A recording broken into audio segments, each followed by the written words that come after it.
mga kababayan, ma'am sir, this is Jam the Filipino channel, ang inyong pong lingkod. So today is June 4, 17, 2026 at tayo ngayon ay papunta dyan yan sa may Palanan Street, St. Peter.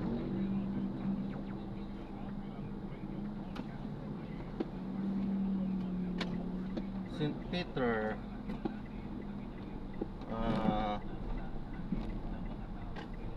St. Peter, San Francisco del Monte, Quezon City.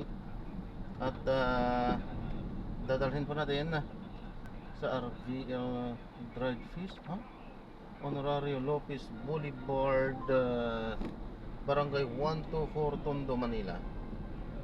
Sana walang walang dalang daing o kaya isda ito dahil hindi po pwede, cancel natin yan. Yan, so magbabalik po tayo mamaya po pag nakakuha po natin sila. Disclaimer lamang po, ang content po natin ay kalsada at hindi ang passenger. Kaya naman, sakali man po na may marinig kayo mga pangalan ng lugar, pangalan ng tao, pangalan ng organization, government of private man yan, wala pong kinalaman ang channel na ito at wala pong pinapatungkulan. At kung anong pinag-usapan dito ay pawang dito lamang po yan sa loob at wala pong pinapatungkulan sa labas. Magbabalik po tayo mamaya unti pag nakakuha po natin sila.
Mabait naman siya.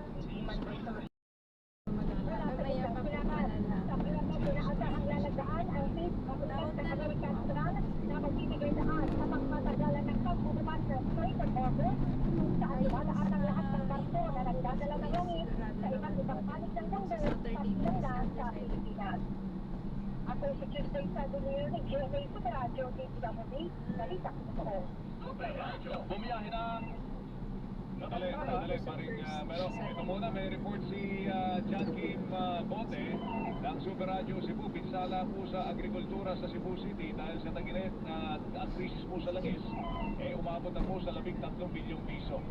John Kim Bote ng Super Radio Cebu. John, pasok. Super Radio. Yes, Joel, umabot na sa 13 bilyong piso ang danyos sa sektor sa agrikultura sa Cebu City dahil sa mainit na panahon at nangyaring krisis dahil sa pagtaas ng presyo ng produktong petrolyo. Ayon sa Cebu City Agriculture Office, apektado ng mainit na panahon ang mga pananim sa mountain barangays ng lungsod. Hirap rin ang mga magsasaka sa sumunod na cropping dahil sa mataas na panahon na walang ulan. Samantala, may mga agricultural products naman ang itinapon na lang dahil hirap itong maibenta dahil sa nangyaring krisis lungsod ng pagtaas ng presyo ng petroleum products. Naghahanda naman ang pamahalaang lungsod sa pamamahagi ng 5,000 pesos sa financial assistance para matulungan ang mga magsasaka. Ako, si John Kim Bote ng GMA Super Radio Cebu, naghulat para sa GMA Super Radio DCWB, balitang totoo. Bumiyahe na kagabi patungo ng Russia si Pangulong Ferdinand Marcos Jr. para dumalo sa ASEAN-Russia Commemorative Summit. Ayon sa Presidential Communications Office, umalis ang Pangulo at kanyang delegasyon na kung alas 11:55 kagabi. Sa kanyang pahayag bago bumiyahe, sinabi ng Pangulo na ito ang kanyang unang pagbisita sa Russia, 50 taon matapos umabisita doon ang kanyang ama na si dating Pangulong Ferdinand Marcos Sr. noong 1976 na nagbukas sa diplomatikong relasyon ng Pilipinas at Russia. Silang kasalukuyang chairman ng chair ng Association of Southeast Asian Nations o ASEAN. Sinabi ng Pangulo na layunin ng summit na palalimin ang ugnayan ng ASEAN at Russia at isulong ang kapayapaan, katatagan at kaunlaran sa reyon. Magkakaroon din ng bilateral meeting si Marcos kay Russian President Vladimir Putin. Ito ang Super Balita sa Umaga, Nationwide. Ito na po tayo mga kapuso sa ating pong punong-puno. Ito, mag-usap tayo tungkol sa supplement na nababagay sa inyong mga anak, mga kids. Yan mga mami ha. Ito po, pakinggan nyo. At syempre kayo, nasabi nyo na at some point sa buhay nyo, di ba? Buti na lang ang tagdag ko. At hanggang ngayon, yan po ang hiling ng mga mami para sa kanilang mga kids. At buti na lang sa panahon ngayon mga kapuso. Ay, salamat. Narito na kasama na natin ang Jennifer Sirat ng may CGM. Ayan, Chlorella Growth Factor. Tulong po sa proper growth and development ng mga chikitings with proper diet and exercise. Meron po itong lysine, meron itong taurine at saka yung essential vitamins. At napakalinaw ng mensahe. Sinadya po yan para maintindihan niyo pagod ang mensahe. Ano ang dulot nitong Cherryfer 40 na ito? Yan o. Height is might, di ba nakahat?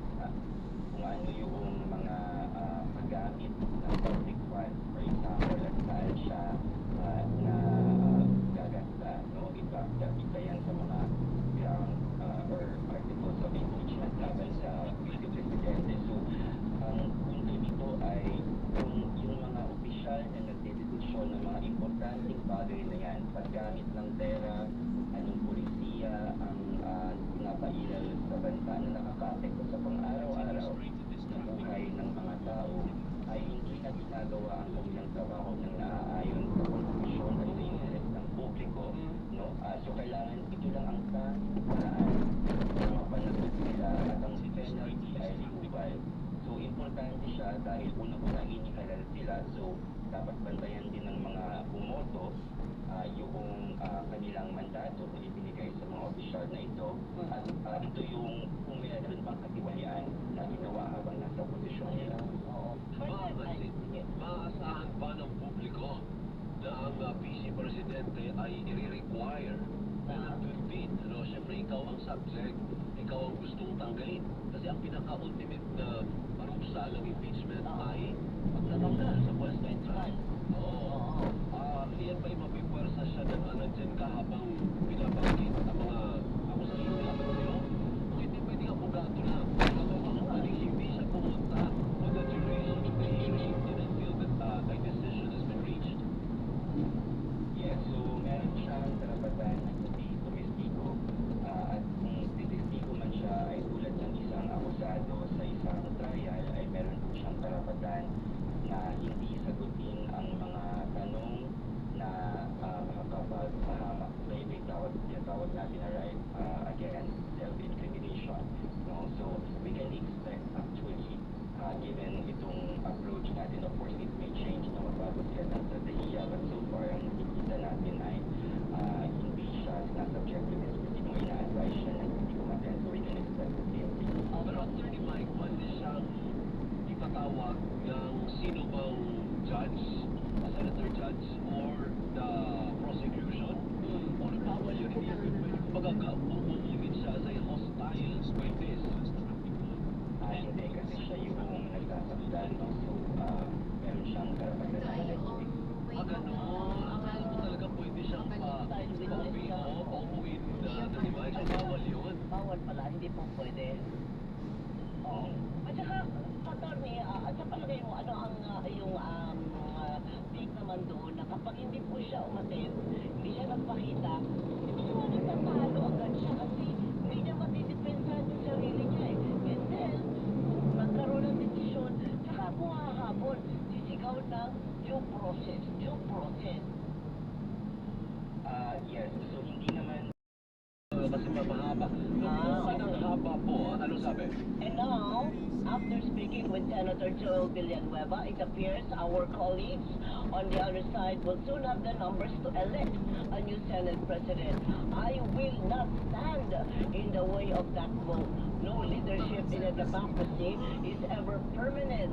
Every office we hold is alone, never a possession. To whoever this chamber lawfully elects, I extend my congratulations and my cooperation in advance. Yan, kaya nasabi po na mukhang tanggap na ni Senator Cayetano na si Senator Joel Villanueva ay attend mamaya sa special session Oo. at dun ay magkakaroon ng eleksyon ng Senate President dahil papalo na po sila sa bilang na 13 na mayorya ng bilang naman ng mga senador.